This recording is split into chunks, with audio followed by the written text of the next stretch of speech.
Izina rya Yesu rikura umuntu mu byaha. Iri zina rya Yesu, haleluya, ritabara uwari ubabaye. Azaniye ijambo ry'ubuhanuzi Imana yashize ku mutima rivuga ngo kugira ngo Yesu amanza agaruke azamanza ubugome. Haleluya. Ije kubapfuka ingoma, akukije guhagurutsa ba Dawidi bari mu butayu, ikabigaga gakenyuruza abami nayo ikabakenyeza mu izina rya Yesu. Uri Imana ishobora byose, uri Imana ipfuka inguma. Mwami kuwiteka aje kwegeka akugi, aje kwegeka horido, kandi kugiye kubibonesha n'amaso yawe abiri, kandi ubw'ibyorezo byose bigomba gutera wasenze Imana akabana nayo azayibona.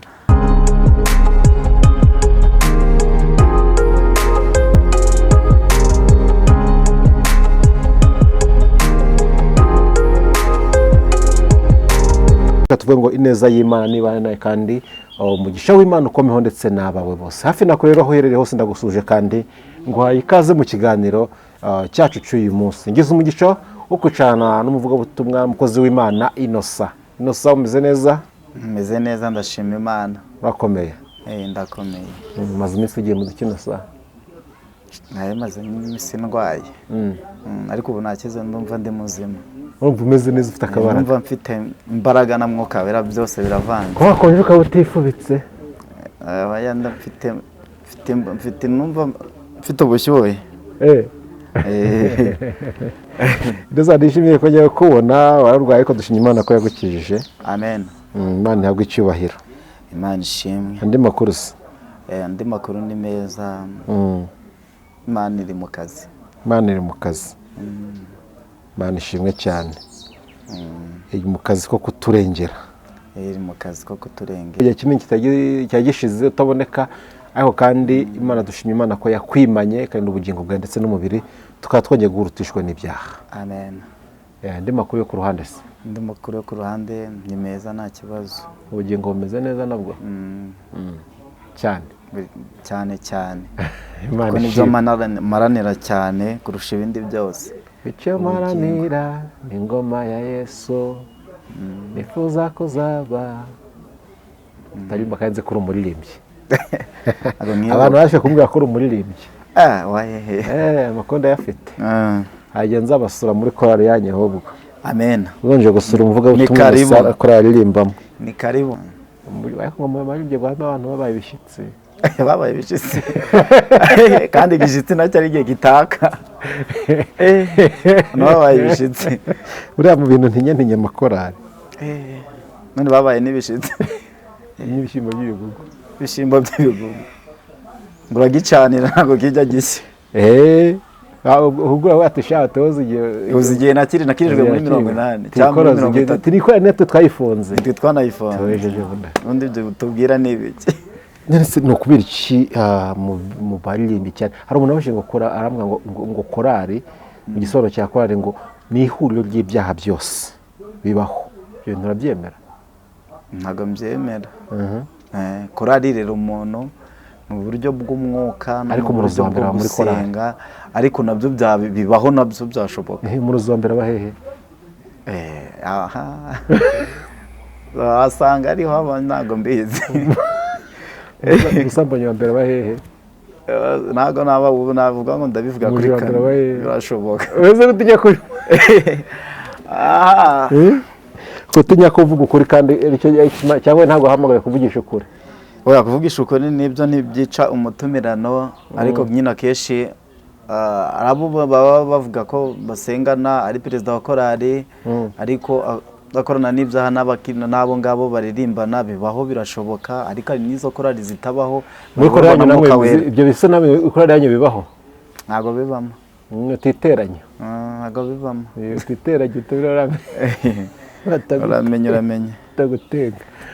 Yego, twatse kuganira nyine, ariko n'ibintu tujya tukora twibaza ko hari abantu usanga mu itorero, iyo tuvuze mu itorero rusange cyangwa se mu makorali, ugasanga babaye bariyeri zituma abandi batinjira bitewe n'ibyo bakora, bitewe n'ibyo bavuga, ugasanga zikuririmba ariko agakiza ntako. Ibyo bibona benshi. Hari n'umuntu wambwiye ati buriya abaririmbyi bose baze kuririmba, atuzayishyira akantu k'akabazo ku kintu cyitwa agakiza. Agakiza ko ntako. icyo ni byo cyo nicyo nanjye ndacyemera. ati baze kuririmba bashyira no ku ntebe y'imbere iz'imbere ati bantona urusengero rwose rwaguka ati bari abantu ujya ku kintu cyitwa agakiza ujye ushyiraho akabazo biba bigoye. none biterwa n'iki? bafite impano ariko nta gakiza bafite. impano rero no kuririmba abantu benshi kenshi abakirisito cyangwa se n'abaduteza amatwi bajya babyitiranya, ariko impano n'agakiza n'ahantu bihurira. ushobora guhogoza ariko nta gakiza ufite, ushobora guhanura nta gakiza ufite, ushobora kwerekwa nta gakiza ufite, ariko ushobora guhogoza nabyo ufite agakiza. bibaho. hari umuntu ushaka nyine ubwami bw'Imana kuruta kuririmba. yego nasa reka tugushimire ushobora kuririmba nta gakiza, ugahanura nta gakiza, wawe umushumba nta gakiza. yego bibaho kuko ari Imana. reka tugusabe noneho rero usenga Imana, hama numara gusenga Imana utugezeho ubutumwa uko umwuka gushoboza watuye Imana yashyize ku mutima wawe uyu munsi. ni karibu. Uwiteka Mana nziza, uri Imana ishobora byose, duciye bugufi mu mitima yacu. turagushimira ko waturinze, turagushimira ko waturinze n'abadukurikiye, ko wabarinze ukabana natwe. Uwiteka Mwami Imana Nyiringabo Data, ijambo ngiye kuvuga si iryanjye ahubwo ni iryawe Mwami Imana yacu. ntacyo mfite nabwira ubwoko bwawe, ariko wowe ufite ibyo washira mu bwoko bwawe muri njye, mu izina rya Yesu. Uwiteka Mwami Imana turasenze kugira ngo ubashe Mwami Imana gukiza imitima y'Abanyarwanda ndetse n'abadukurikiye n'abadiaspora ndetse n'abandi bose, ukiza imitima yabo muri aka kanya tugiye kudukurikirana Mwami mu izina rya Yesu. ari wowe wikorera naba ari njye, kuko njye ntacyo nakwishoboza, ko nshobozwa byose na Kristo umpa imbaraga. turakwinginze mu izina rya Yesu Kristo tubisenze twizeye ko byose Mwami Imana ubikoze. amen. aba Yesu bishimira izina rye ryiza, ribamara imibabaro rikabatinyura, ribamara imibabaro rikabatinyura. umutima ukomeretse niryo riwukiza, ushonje rirawuhaza, riruhururushe ushonje rirawuhaza, riruhururushe. niryo ngabo yanjye nziza, ihora inkingira, n'urutare nubakaho inzu yanjye itagwa, n'urutare nubakaho inzu yanjye itava. uri umutambyi nemera, niwo munengera, n'umungeri ujyana gira, n'inshuti nizera, n'umungeri ujyana gira, n'inshuti nizera. ni wowe bugingo bwanjye, kandi kuri wowe niho nsiga ni kwa Yesu, kandi urimo inzira, niho nsiga ni kwa Yesu, kandi urimo inzira. nuko ndasaba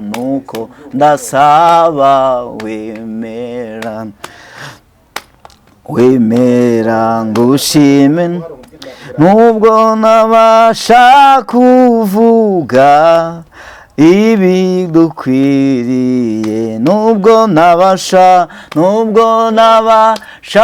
kuvuga ibidukwiriye, nuko Yesu ubwo nzakwirebera ukuri mu ijuru, nibwo nzajya ngusingiza uko bikwiriye, nibwo nzajya ngusingiza uko bikwiriye, nanone uko mbishoboye, nzajya nguhimbaza nubwo naba n'umwipfa ry'iryo zina rizamumuriza, no mwipfa ryanjye, no mwipfa ry'iryo zina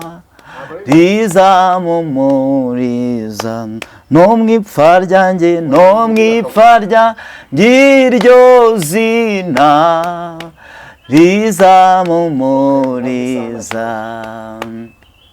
uko urushaho kunyigisha niko nanjye ngenda nkubahisha, nasanze ari ryo banga ryo kugendera mu nzira zawe, nkoresha icyo ushaka umpa amahoro no mu mutima, ijambo ryawe riganje umutima wanjye, ubwo wamere nkawe, wahinduye ubuzima bwanjye bwose.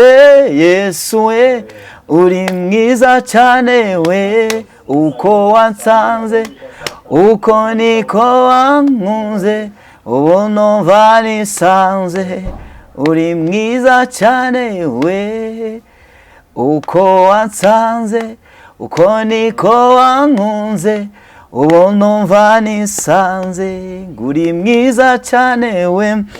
Haleluya, Imana ishimwe cyane. Abanga ba Yesu bishimira Uwiteka Mwami Imana. Iri zina rya Yesu rimara umuntu umubabaro, iri zina rya Yesu ritabara imfubyi, iri zina rya Yesu ritabara abababaye, iri zina rya Yesu rikura umuntu mu byaha, iri zina rya Yesu, haleluya, ritabara uwari ubabaye, iri zina rya Yesu rikura umuntu muri koma, iri zina rya Yesu, haleluya, rikura umuntu mu busambanyi, iri zina rya Yesu rikura umuntu mu bujura, iri zina rya Yesu, haleluya, iri zina rya Yesu rimara umuntu umubabaro, wari ufite umubabaro rikamuruhura, ritabara imfubyi rikamarengera, mu izina rya Yesu. Abanga umutima ukomeretse niryo riwukiza, kandi ushonje nawe riramuhaza, haleluya. Hari abantu benshi baba bashonje ijambo ry'Imana.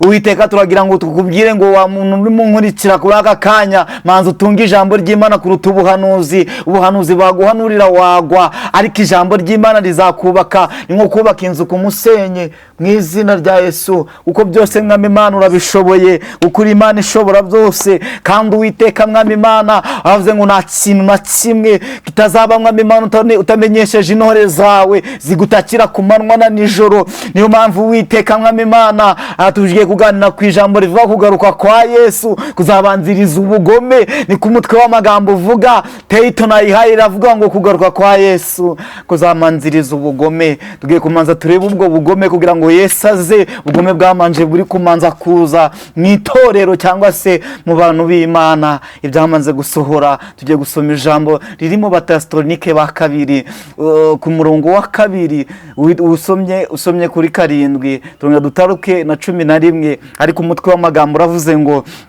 umutwe w'amagambo wavuze ngo kugaruka kwa Yesu kuzabanziriza ubugome. Kugaruka kwa Yesu kuzabanziriza kuzazanwa no guhishurirwa k'ubugome. 7 haravuze ngo 7 umurongo wa 7 aravuze kuko amayoberane y'ubugome n'ubu atangiye gukora. Amayobera y'ubugome na n'ubu atangiye gukora. Amayobera y'ubugome atangiye gukora.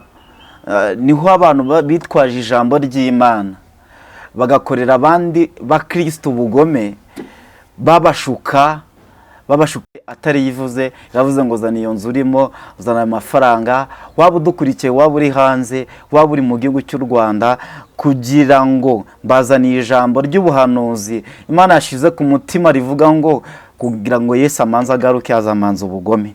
Haleluya! Wasangaga ku misozi, akagenda ku butayu ahantu henshi hatandukanye, abantu bafite ubugome, abantu basengana ubugome, bazirika abandi ku misozi, baroga abandi, n'ahandi hantu hari abarozi benshi cyane bari mu bakristo. Abapagani ntibakiroga, ahubwo abakristo nibo bakiroga, barogesha bamwe amagambo. Ariko kugaruka kose, ariko uyu murongo wari utubwiye ngo katwumve ibirimo, kuko amayoberane y'ubugome n'ubu atangiye gukora, ariko ntazayishurwa keretse uyabuza kubaho.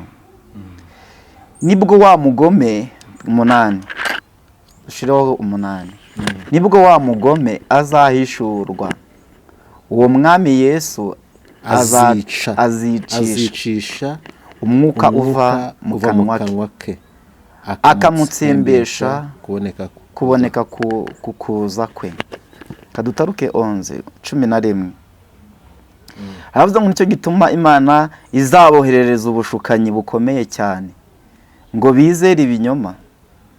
Imana nicyo gituma izaboherereza ubushukanyi bukomeye cyane ngo bizere ibinyoma. Haleluya. Ubushukanyi bwari bwarateye, umuntu akagushuka, akagusambanya, akakuderevura n'ibindi byaza. No muri Bibiliya Pawulo yandikira Abatesalonike ba kabiri yarababwiye ko ubushukanyi bugiye kuzaza kandi buzabanziriza ubugome. Abantu bari bafite ubugome, niyo mpamvu Imana yabaye isa naho yegetseho kugira ngo ubugome bumaze bugabonyeke mu bantu, ko abantu benshi bari bamaze gukorerwa ubugome butandukanye, haba mu nsengero. Nari mbazaniye ijambo rivuga ngo kugaruka kwa Yesu kuzabanziriza ubugome. Umenye ko ari igihe ubwo bugome bwamanje kuza, Yesu agiye kuza rero nyuma y'ubu bugome bw'aba bantu bakoraga cyangwa se barimo bakorera abantu b'Imana.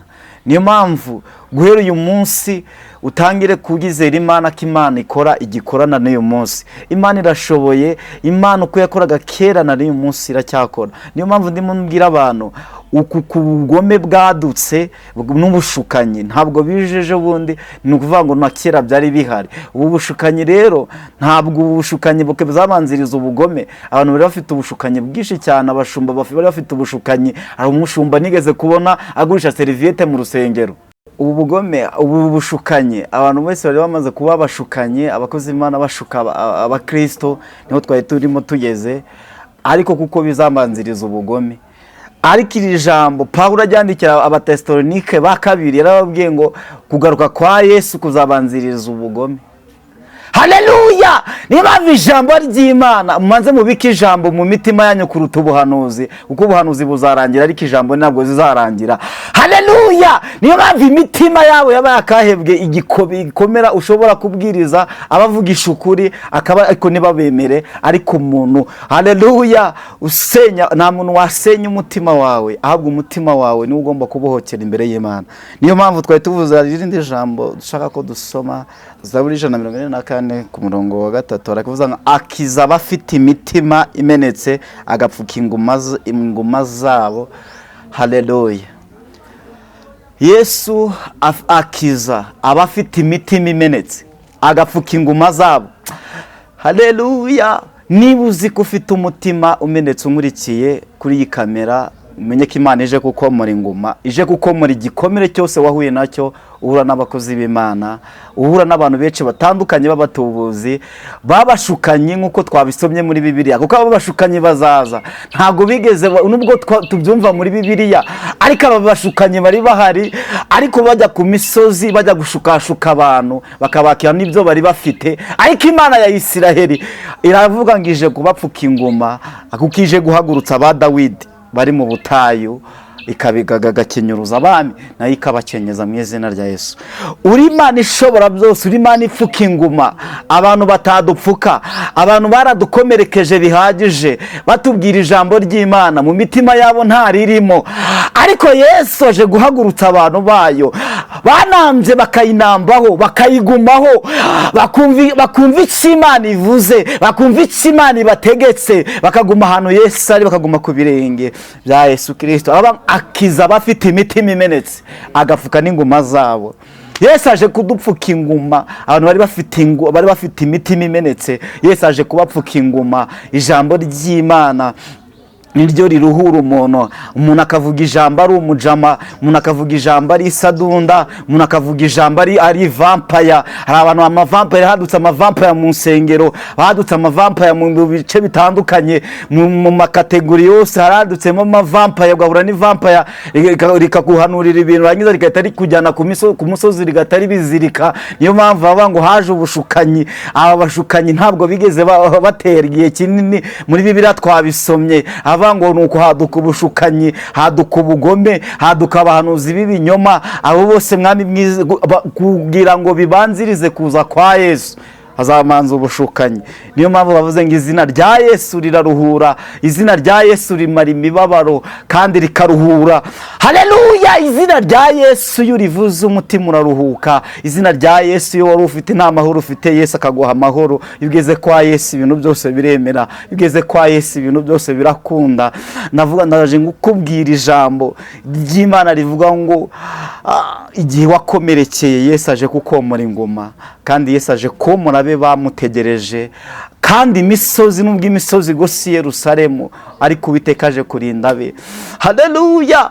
Nubwo imisozi igose Yerusalemu, ariko Uwiteka aje guhagarara ku bantu be bayo bayinambyeho. Abantu benshi baje bashaka mu biganza, ntibabibona baragenda. Mureke dushake mu maso h'Imana kurusha mu biganza. Ukintu ushaka mu maso h'Imana, Imana uzayibona. Mureke dushake ubwami bw'Imana no gukiranuka, ibindi byose bizabyongererwa. Kandi iki ni igihe cyo gukanguka, nkuko Pawulo yabivuze, avuga ngo icyo gitumwa bivugwa ngo wowe usinziriwe kanguka, Kristo abone ukuntu akumurikira. Kristo ntabwo yakumurikira ugisinziriye. Kristo bo muri iyi minsi barasinziriye, ntibakiyiriza ubusa. Ubiba mumubwiye yagutera n'amabuye, ariko nta kindi kizatuma unesha iyi si, nta kindi kizatuma unesha ibi bigeragezo, nta kindi kizatuma uba mwami mu itorero. Nuko uzaba mwami, uzagira gute? Uzagira urukundo, ukiyiriza ubusa, ugasenga, ugahishurirwa. Uko benshi bari gukoresha izindi mbaraga, aba ngo bazakora ibitangaza,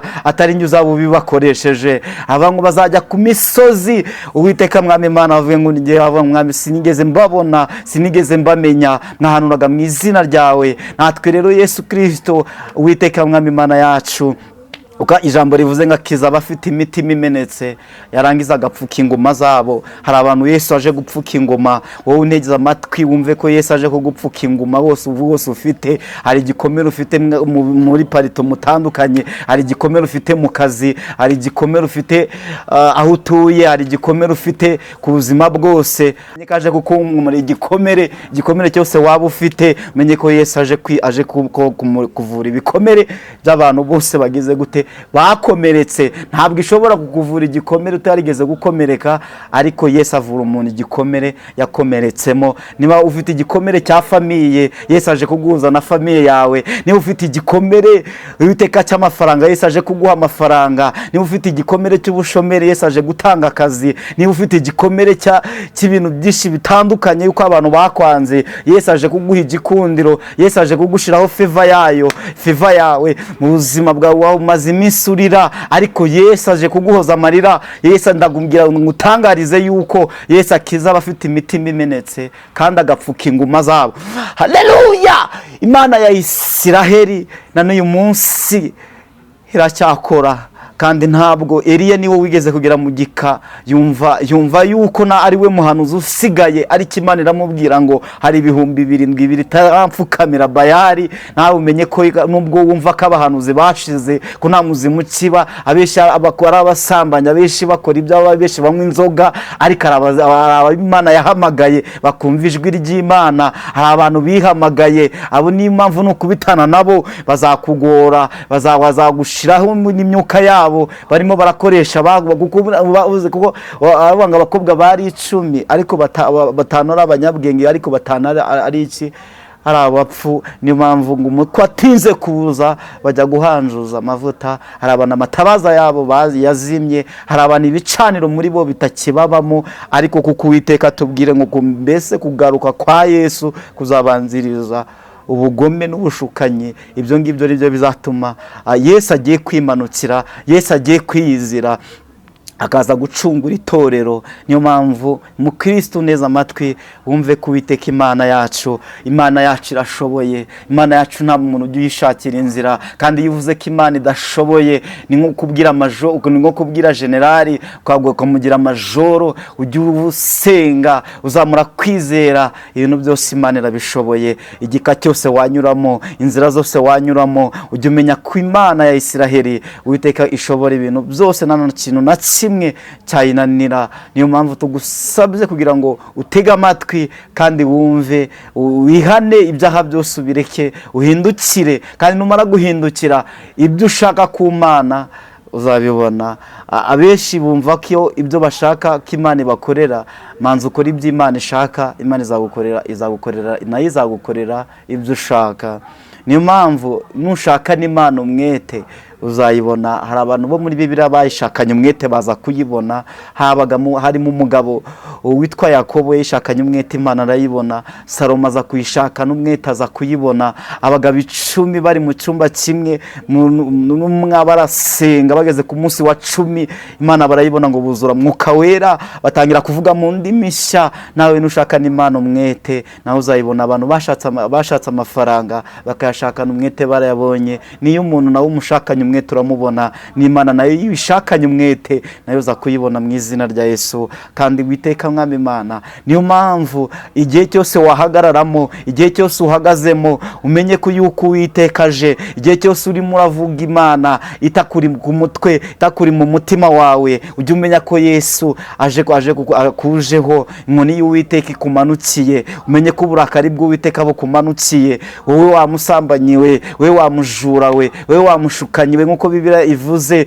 ngo wamugome we wagiye ugashuka abantu ku misozi ndetse no mu butayu no mu nsengero, ukabagurisha amaseriviyete, ukabagurisha amavuta ya elayo, ngo niki Imana ikweretse, niki Imana iguhaye. Ariko umenye ko igihe cyawe kirangiye, kandi n'ahandi kongera gutubura. Wongeye Mwami kuko Uwiteka aje kwegeka akugi, aje kwegekaho rido, kandi kugiye kubibonesha n'amaso yawe abiri. Kandi ubwo ibyorezo byose bigomba gutera, wasenze Imana akabana nayo azayibona. Haleluya, haleluya. Niyo mpamvu abenshi bamaze gutakariza Imana icyizere yuko bahuye n'abagome, bagahura n'abashukanyi, bagatuma Imana bayivaho bayituka. Ariko tuje kubabwira yuko mwongere mugarurire Imana icyizere yuko Imana ari Imana ari nyembabazi. N'uwayitutse wese asaba Imana imbabazi, n'uwayivuyeho wese yongera yigarukire. Hava ngo nimuyita nayo izabata, ariko nimuyigarukira nayo izabagarukira. Iyo usenze Imana irahaguruka, iyo wicaye Imana iricara. Kandi iyo uhagurutse Imana irumva. Imana igira gute? Imana irasohoza. Abantu benshi bari mu gahuge, abantu benshi bari bize, abantu benshi ntibari gusenga. Kandi iki ni igihe cyo gusenga, iki ni igihe cyo gukanguka, iki ni igihe cyo kuva mu bibi, iki ni igihe cyo gukora neza, iki ni igihe cyo kugira ngo Umwami akwishimire mu bihe byose urimo. Kandi mu bihe byose nk'uko yaje tubwiye yuko aje kudukiza, aje kukiza imitima imenetse, agapfuka inguma zacu, n'inguma zabo z'imibabaro. Ngo twatangire ku ndirimbo ivuga ngo aba Yesu bishimira. Umenye ko Yesu nusenga, Yesu yakwishimira n'aka kanya. Yesu yamara umubabaro wawe ufite, Yesu yamara agahinda kawe ufite. Nta undi muntu wagufite, nta undi muntu. Inshuti zose zijya zituvaho, ariko Yesu tukagumana. Yesu muragumana mu bihe byose bikomeye. Umuntu yakuvaho, umuntu yakubwira jo teme, ariko mu masaha ya saa sita yabikubwiye mu gitondo akabara guhindutse. Ariko Imana ya Isiraheli, Imana yacu ntabwo igihinduka. Imana yacu twarayibonye, Imana yacu twayibonye ikiza, twayibonye mu butayu, twayibonye abantu abavandimwe batuvuyeho, itubona itugaruriye inshuti. Mu izina rya Yesu, Imana mwongere muyigarure icyizere. Turi abagabo bo kuyihamya uko ari kidutumye. Ivuze ko yuko yimanukiye, kandi Uwiteka Mwami Imana izanye imbabazi zayo, kandi ije guhemba no guhana. Kandi avuga ngo nuko ugiye muzaba mwabangishiza urugi rukinguye mbere yawe, kandi nta muntu wabasha kurukinga, nta muvugabutumwa warukinga, nta potiri nta titire nimwe yagukiza, nta revera wagukiza, nta aposo wagukiza, nta bishop wagukiza, ariko Imana ya Isiraheli nuyizera izagukiza mu izina rya Yesu.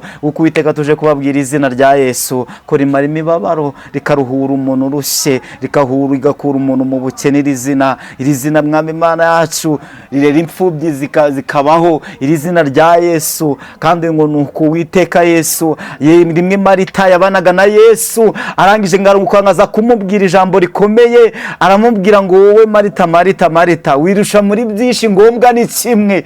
Abanga ariko ngo Mariya we ahisemo umugabane mwiza atazakwa. Nawe witamo umugabane witwa ubugingo, kuko benshi bahisemo ibitari byo, benshi bahitamo Umwami Imana, bahitamo ibidashoboka, ari cyo kintu gishoboka cyakugeza ahantu kure cyane, kikagutuza mu wundi mu mudugudu. Ni ugutunga ubugingo kuruta ibindi byose birindwa. Niba ushaka ko Imana igira ikintu ikora, ko yigeze gutumira abantu bari ku musozi amaze guhaza 5,000, barangije ngo baragenda basubira mu rugo, baragenda batumira abantu benshi, baraza ngo nuko noneho ngo harongera haruzura, arongera babwiriza ijambo, ariko abona ngo bageze ku munsi wa gatatu ataratubura imigati, bagenda urusorongotore, bagenda bagenda gake gake, ariko Yesu abasigaranye nabo, asigarana nabo n'abigishwa be 12. Barangije ngo nuko Petero aramubwira ngo twakuvaho tukajya he?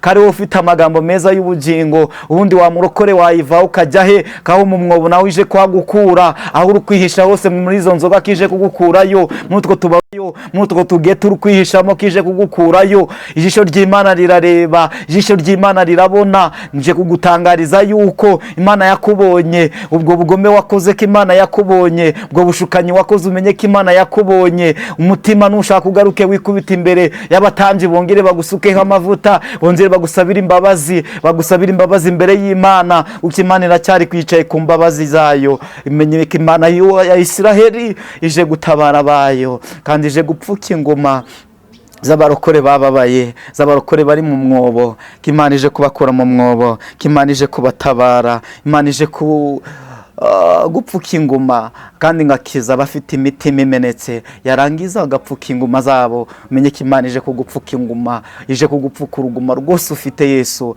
Kandi Uwiteka umenye ko yuko Imana ibintu byose Imana yakubonye, ibyo wakoze byose ntushaka kugarukiraho kwa ubwo bwambuzi, ubwo bushukanyi bwose wakoze, Imana yararebaga. Abantu wambuye, abantu watsa amatelefone, abantu watsa amazu, abantu wasambanyije, wabwira ngo uri kubaderevera. Umenye yuko Kristo yatubereye incungu, yaravuze ngo yafashe imigisha yose ayishira muri Kristo Yesu. Iyo usomye mu Bakorino niko bakubwira 5, bakomeza kuri iyo mirongo, akubwira ngo imigisha yose yayishize muri Yesu, arangije aramuduhereza, aramuduha Mwami. Niyo mpamvu rero aravuga ngo ufite uyu mwana ni ufite ubugingo. Abantu bari bafite umwana bose bamaze kumucutsa, bamaze kumushira hasi, ariko nutunga uyu mwana azatumugera ku bugingo. Kandi udafite uyu mwana Mariya kazi, ariko natwe byadusohoraho, ubu ngubu byadusohoyeho, kandi igihe kirageze kandi kirasohoye kugira ngo abasenga mu kuri no mu mwuka,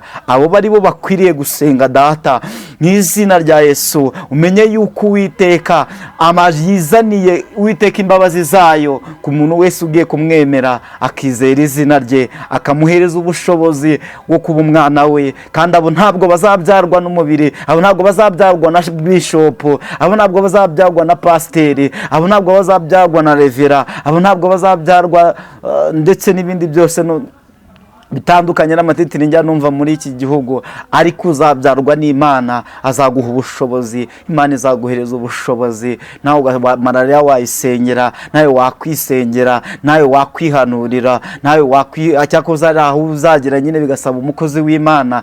Ariko umenye ko ubuzima bwose wabwihanuriramo, waguhaguruka nawe ugahanura ubuzima bwawe, wahaguruka nawe ukizera, nawe wahaguruka nawe mukava ku ibaraza ryose umazeho iminsi. Yesu Kristo wavuze ko aje kuri gukuraho iryo baraza, kandi nta wundi muntu wari gukuraho. Imana kandi igihe cy'Imana cyangwa se isaha y'Imana, buri muntu wese Imana igiye kugera akabona isaha y'Imana, k'Imana buri muntu wese Imana imusuye ku buzima bwe bwose, akabona yuko nudasenga Imana uzayihamagara usange nayo niyange kukwitaba, kayo gaba ngo twatinze kwitaba, niyo mpamvu natwe ijwi ryacu izari twumunenera. Gume mu gakiza, gume mu nguge. Abantu benshi barimo barasohoka mu nguge, abantu benshi barimo bararivamo, abantu benshi barimo barava mu gakiza, abantu benshi barimo barava imbere y'Imana, kandi imbere y'Imana niho tubohokera, imbere y'Imana niho dukiriza, imbere y'Imana niho twabohokeye, imbere y'Imana niho twakuyeho ibyaha, imbere y'Imana niho twakuyeho za karahije zari ziri imyuka yose, niho imbere y'Imana,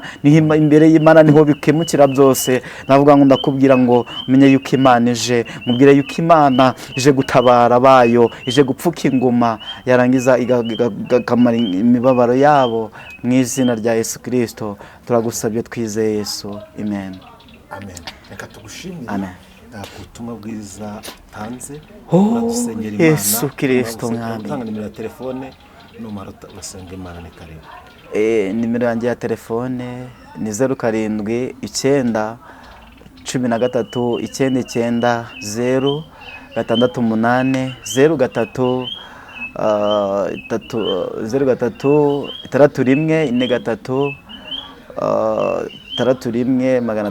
0 ufite WhatsApp. Amazina nitwa Irwinosa. Shalom, kandi Imana ibane namwe. Amen. Wasinze barya? Imana iguhe umugisha. Amen.